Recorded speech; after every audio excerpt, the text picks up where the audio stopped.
Welcome to the Paint the Town Red podcast. I am your host, Chance Bowen. If you believe that 5G is mind control, globalists are the cause of all of our problems, you distrust women and hate cats, well, this may be the show for you. Today, we have some interesting topics. Up first, the FBI concludes that Jeffrey Epstein killed himself, and there was no list suggesting that a blackmailing ring was going on. It was all just a conspiracy.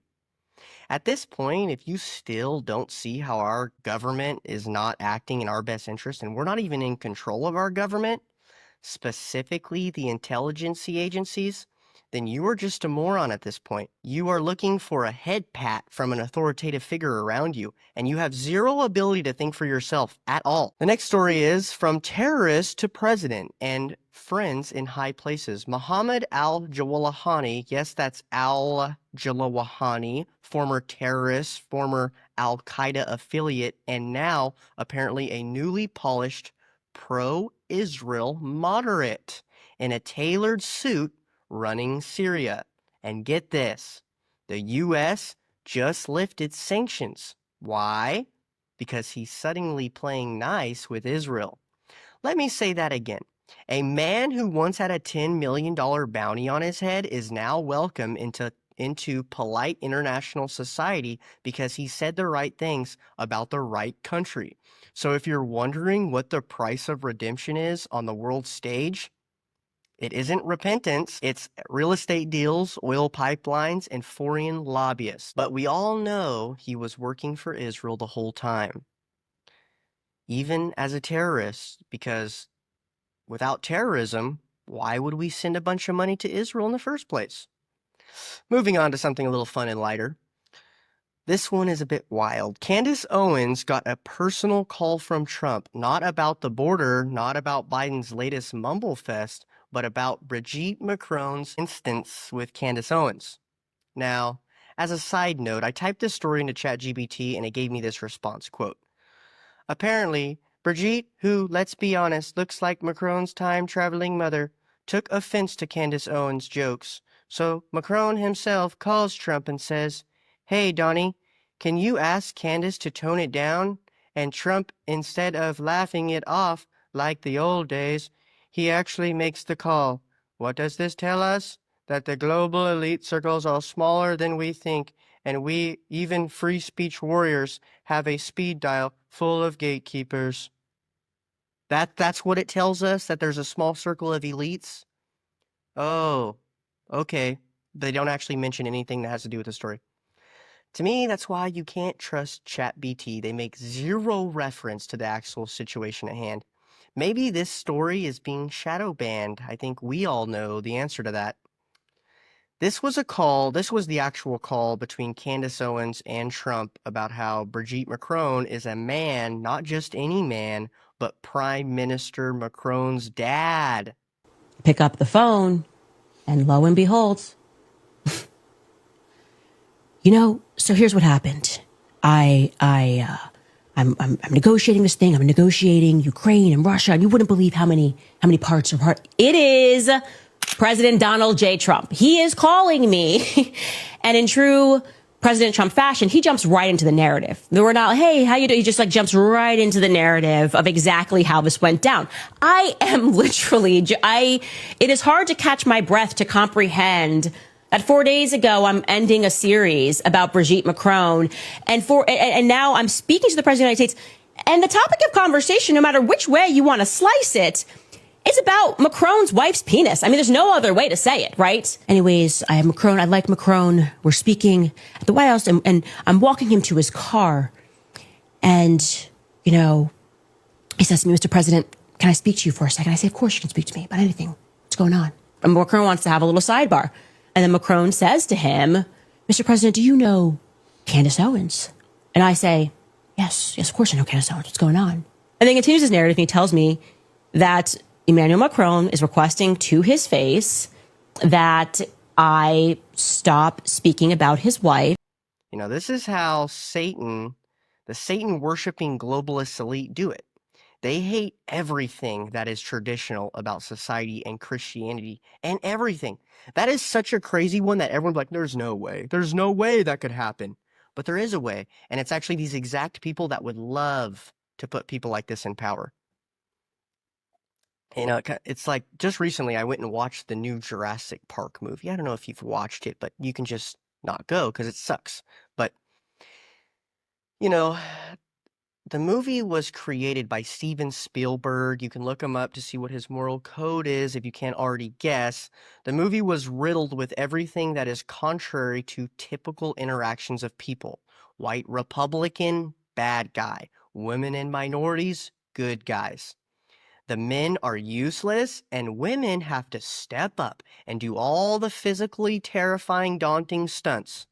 At one point, Scarlett Johansson, and for lack of a better term, Jude, the funder of the entire project that they were on, and the movie seemed to glorify it and make it okay because, it's okay to rip people off, so as long as they're white, then it's completely okay. Maybe the scariest part of the movie was the Latin family. They were on a boat together, and the daughter brought along her lazy boyfriend, who was super disrespectful to her father. And guess what he did? Guess what the father did? Absolutely nothing. He didn't do anything. He just stayed quiet and just sucked it up. And then the movie later on glorified the boyfriend's daughter. I mean the daughter's boyfriend. I mean it's sickening. And I don't know if you know any Hispanics or you're familiar with that culture, but that is the most untrue stereotype of Hispanic families of all time. If that really happened, the boyfriend might come up missing. And I don't mean to stereotype, but that's just not the reality of their culture and the situation of at all. Not at all. But they push these narratives. It's really sickening. It's poison in our theaters and in our movie theaters, and it is not from the American soul, and we are not impressed by it anymore. Sorry to spoil it for you. I'm going to release a full podcast just about the movie, breaking down all the political brainwashing they do in the movie. So keep an eye out for that later on, just to kind of go through it all and just, uproot why. Why would they do this, right? The next story, RFK is back in the headlines, and this time he's not talking about mercury in vaccines. He's suggesting that COVID-19 might have been a targeted bioweapon, not for mass chaos, but selective immunity. And who are the most genetically resilient to the virus? According to the studies he's citing, Ashkenazi Jews and Chinese people. Now listen, that's not conspiracy, that's data. The question is, why does talking about it get you instantly labeled a lunatic? If this theory even might be true, we should all be screaming for more answers. But instead, they silence RFK and slap the anti-Semitic label before you even finish your sentence. Now, if you Google it, the big sources are going to be, they're working double time in order to cover up all, and with counter studies showing that, well, they're not the only groups that are immune. There's a Native American tribe up in Alaska and the very far corners of society that have the same immunity. Okay, great. But, the fact still remains that Ashkenazi Jews and Chinese people dealt with COVID-19 and were more immune than whites, blacks, and browns in America. So when you go digging, make sure you dig a little deeper and take a look from outside of the brainwashing system that we have in place through ChatGPT and Google and all the rest of them. Now, the older generation, boomers mostly, they're sitting around going, why are these kids so critical of Israel lately? Where is all the anti-Semitism coming from? Well, Grandma, it's not about hatred. It's about power. It's about AIPAC's chokehold on our politics. It's about Epstein's island getting memory hold faster than a Hunter Biden's laptop. It's about watching our tax dollars build missile shields for Tel Aviv while our cities collapse into fentanyl-fueled chaos. But most of all, it's about demographics. We're told America must be diverse at all costs, even if that means native birth rates plummet and whole cultural identities disappear.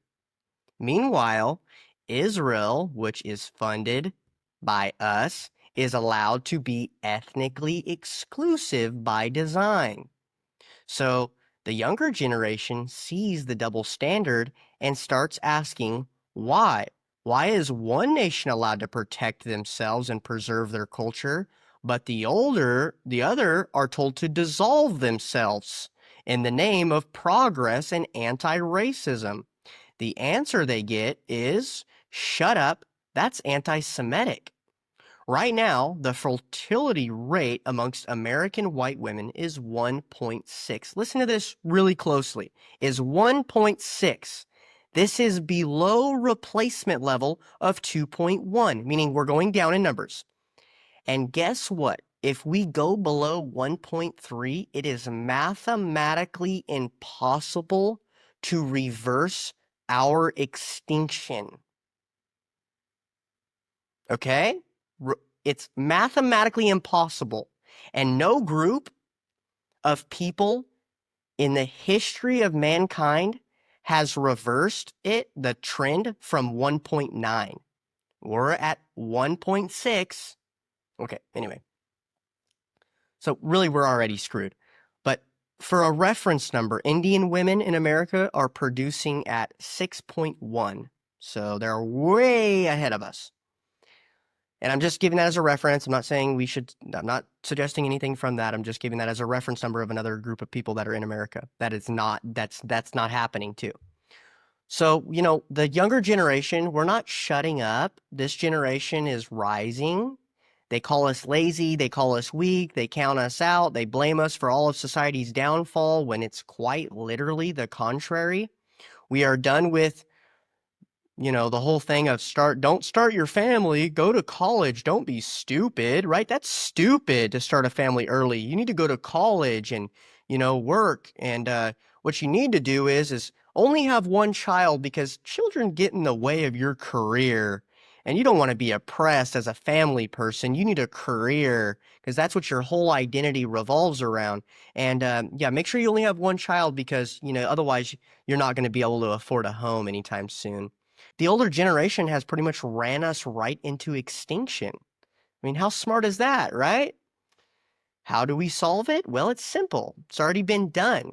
There's so many social programs for every group of people besides us. So why don't we give families who produce children, the lifeblood of our nation, special benefits for having children? We used to call this marriage. But now anybody can get married, so they've watered that down. The benefits aren't that great. Maybe, benefits in taxes and healthcare. That's about it. So what we should do is give them a house and a car. Whoa, we can't do that. Socialism. Why don't we give them a house and a car? And then if they have 4 kids in total, they owe nothing back. This has been done before, actually. You can research it. Pretty good plan, right? And I think it may be maybe our only fighting chance to get back on track. After all the war and all the lies that they tell us, the rich keep getting richer, the least we could do is demand that we don't go extinct. Right? That's the least we could do. So this is why we are so radical as a younger generation.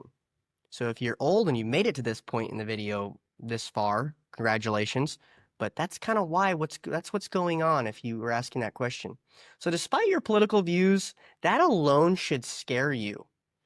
The fact that it's not the main topic of every politician's campaign is really sickening and scary to me. Politics aside, the people who are behind it won't let the topic be known because it could be seen as anti-Semitic or racist. To not want your own people to get extinguished. Isn't that a funny trick? Well, we are done.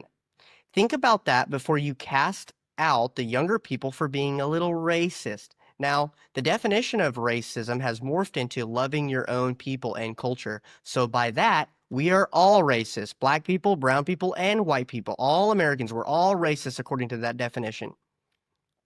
And we are tired of getting ran over. The older generation can't save us.